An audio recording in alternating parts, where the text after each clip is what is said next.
The sheer audacity of it ignited a cold fury in Jörmun. He slowly, deliberately, rose to his full height. The cavern, the wind howled a perpetual symphony around Jörmun's peak, a jagged tooth of black rock and glacial ice that clawed at the slate-gray sky. Inside his cavern, the frost giant barely noticed the biting gales. His home was a vast, echoing maw carved into the mountain's heart, its walls glistening with hoarfrost and eternal ice. For centuries, Jörmun had dwelt here, a solitary sentinel in a world that had long forgotten giants. Or perhaps simply wished to.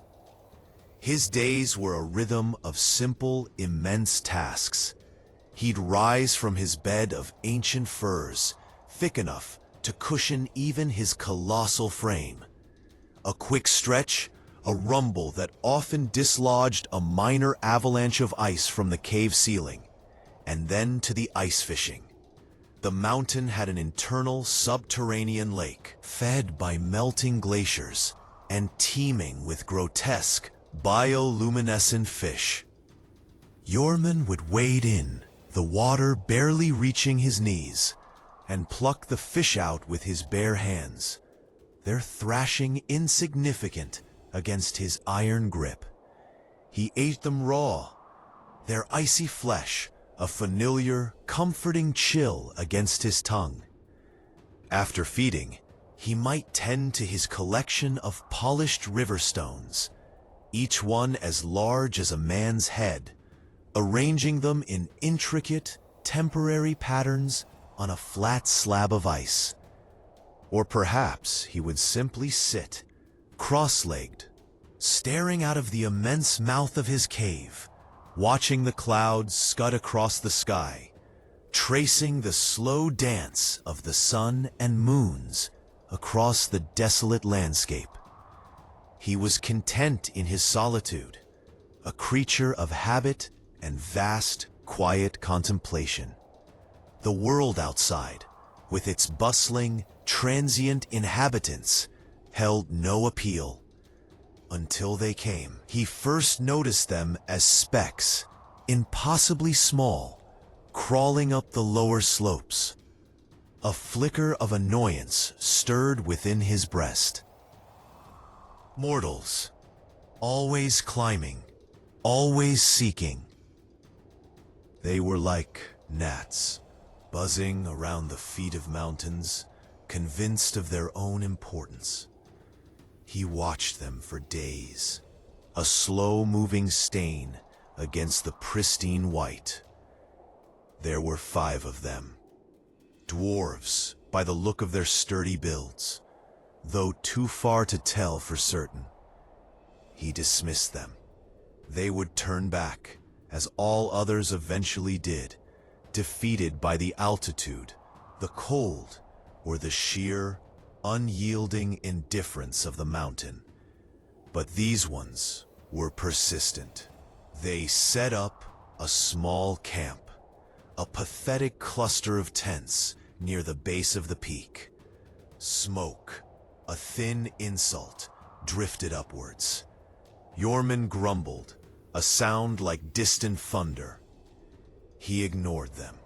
Then they began to ascend his path, the winding, treacherous trail that only he, with his immense strength and knowledge of the mountain, used.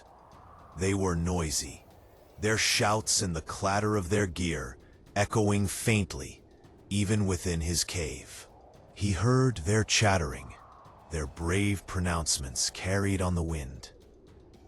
"This is it, lads, the pinnacle of the known world," a gruff voice boomed. "And the legend says, the Frost Giant's treasure," another more youthful voice added, laced with greed. Jörmun froze, a sliver of genuine anger piercing his usual calm. Treasure? What fools! His only treasure was the quiet dignity of his existence, the vastness of his home. Did they think he hoarded glittering trinkets like some petty goblin? The thought was an affront. He watched them approach the mouth of his cave, now visible as more than just specks. They were a motley crew. A stocky, bearded dwarf clad in gleaming plate armor, hefting a war axe that looked impossibly large for him. A slender, agile figure in dark leather, a bow slung across their back, likely an elf.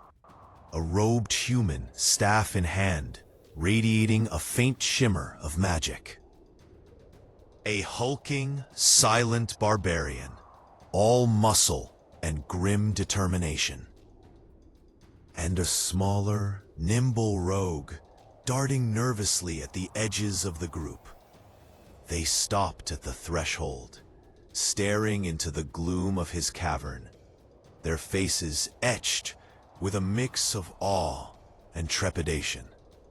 The dwarf, clearly the leader, stepped forward, his axe held defensively.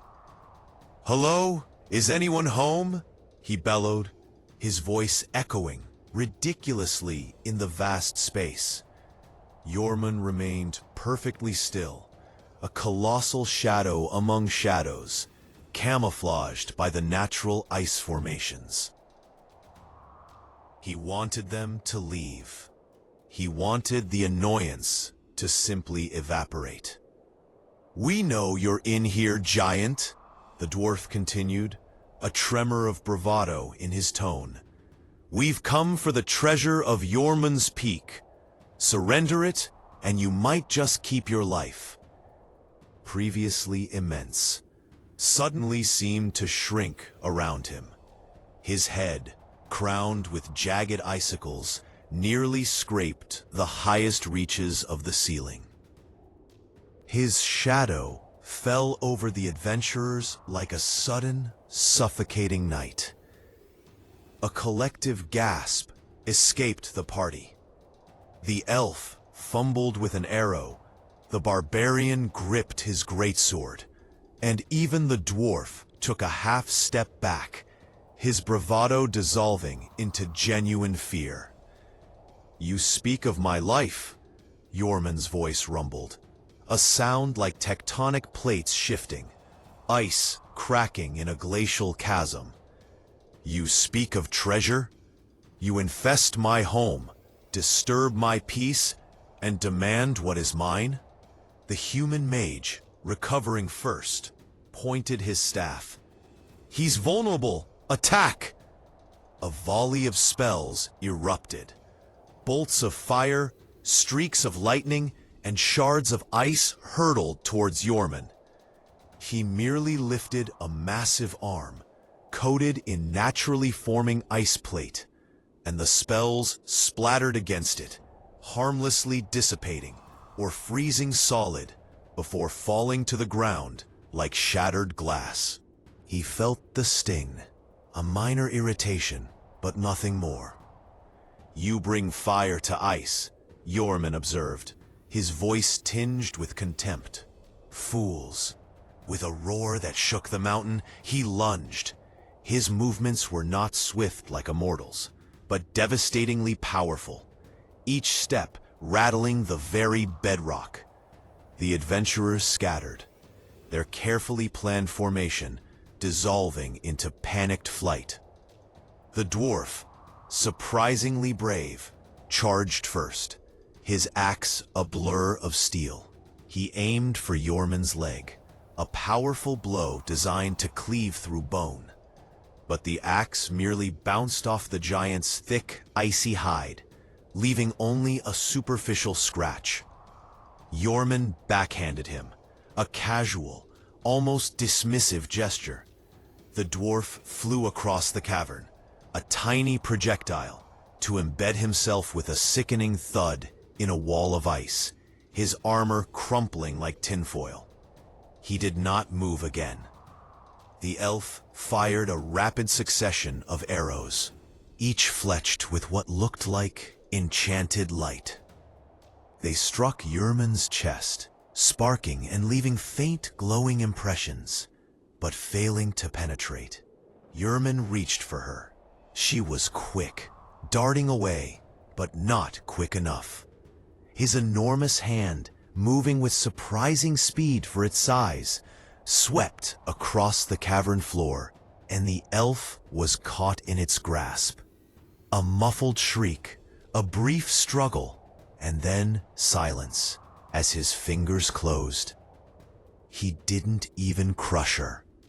The sheer force of the grip was enough. He tossed her aside like a discarded pebble. The barbarian, seeing his comrades fall, let out a guttural roar and charged, his greatsword aimed for Jörmun's head. He was powerful, his muscles bulging, but his rage blinded him to the futility of his attack. Jörmun met him with a simple, open palm. The barbarian crashed into it, as if into a mountain face. The impact reverberated through the cavern, and the barbarian crumpled, a broken doll, at Jörmun's feet. Only the mage and the rogue remained. The mage was frantically chanting, his staff glowing with an ominous blue light. "By the power of the Frost Lord, I command you!" he shrieked, unleashing a torrent of razor-sharp ice shards. Jörmun merely laughed, a deep, booming sound that echoed the roar he had let out moments before. He breathed in deeply, and then exhaled a gust of raw, frigid air, a true blizzard from his very lungs. The ice shards caught in the gale were instantly frozen solid, then shattered into dust before they could even reach him. The mage, caught in the breath of the giant, was encased in a rapidly forming layer of rime. His eyes wide with horror as the cold seeped into his very bones, turning him into a statuesque monument of despair. The rogue, who had been trying to silently flank Jörmun, saw the fate of his companions. His eyes darted to the mouth of the cave, then back to the colossal, unmoving figure of the giant. Panic seized him. He turned and fled, a blur of motion towards the outside world, desperate to escape. Jörmun watched him go, then merely lifted his immense hand and with a flick of his wrist, dislodged a massive icicle from the cavern ceiling. The icicle, as thick as a tree trunk and as long as a small ship, whistled through the air, propelled by the giant's strength. It speared the fleeing rogue mid-stride, pinning him to the icy ground outside the cave with a sickening crunch. A brief tremor, and then silence. Silence once more. Jörmun stood in the middle of his cavern, the bodies of the adventurers scattered like broken toys. The faint shimmer of magic had faded, replaced by the grim reality of their demise. His chest heaved, a little faster than usual, the lingering adrenaline of the confrontation slowly receding. He surveyed the damage. A few scorch marks on the ice near where the mage had stood, quickly fading. A small dent in his arm, where the dwarf's axe had struck. A faint, lingering smell of ozone and mortal fear. And then there was the mess. The dwarf's mangled form, still impaled in the ice wall. The elf, tossed carelessly into a snowdrift. The barbarian, a crumpled heap. The mage, an icy sculpture. And the rogue, a tiny, insignificant smudge outside his door. Jörmun sighed, a long, drawn-out exhalation that caused the remaining loose ice on the ceiling to shiver. "Fools," he rumbled again, but this time, the word was tinged with weariness, not anger.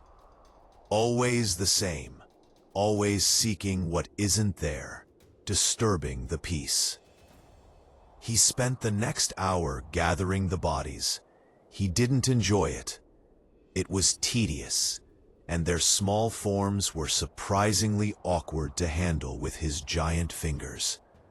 He tossed them, one by one, out of the mouth of the cave, sending them tumbling down the icy slopes of Jörmun's peak, to be claimed by the unforgiving depths below. Their camp, too, he dismantled with a few swipes of his hand, sending tents, gear, and supplies spiraling into the abyss. The smoke from their fire had long since vanished. When the last trace of their intrusion was gone, and the pristine, icy silence had fully returned, Jörmun lumbered back to his bed of furs. He sat down, the familiar creak of ancient hide beneath him. He picked up one of his smooth river stones, turning it in his massive fingers, feeling its familiar, cold weight. The sun had begun its slow descent, painting the distant horizon in hues of bruised purple and fiery orange. Another day, disturbed, yet ultimately restored to its proper order. Now, he muttered to himself, his voice settling back into its accustomed quiet rumble. Where was I?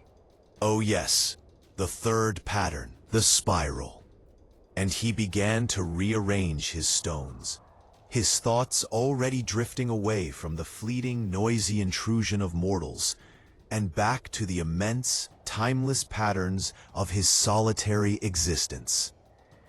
Jörmun finished the spiral pattern, the cold stones perfectly aligned. The mountain was quiet again, the brief flurry of conflict forgotten, leaving only the peaceful rhythm of his frost giant life. A good day, despite the interruptions. If you enjoyed this glimpse into the quiet, immense existence of Jörmun, the solitary giant of the peak, be sure to like this video and subscribe to the channel for more stories from the cold corners of the world.